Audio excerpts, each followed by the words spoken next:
بسم اللہ الرحمن الرحیم۔ اللہ کے نام سے شروع جو بہت ہی مہربان اور رحمان ہے۔ عبداللہ بن عمر رضی اللہ عنہما نے کہا کہ رسول اللہ صلی اللہ علیہ وسلم نے فرمایا،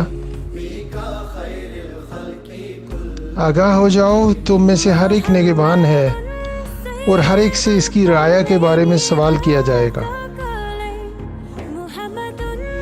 پس امام یعنی امیر المومنین لوگوں پر نگہبان ہے اور اس سے اس کی رعایا کے بارے میں سوال ہوگا۔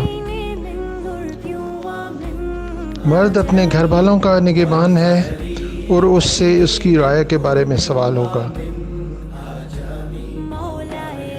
اور عورت اپنے شوہر کے گھر والوں اور اس کے بچوں کی نگہبان ہے اور اس سے ان کے بارے میں سوال ہوگا، اور کسی شخص کا غلام اپنے سردار کے مال کا نگہبان ہے اور اس سے اس کے بارے میں سوال ہوگا۔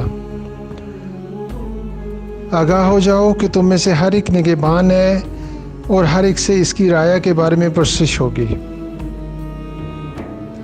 صحیح بخاری حدیث نمبر 7138 باب 94۔ آپ کی ہر بات کا جھک گیا ہے سر ادب سے ساری کائنات۔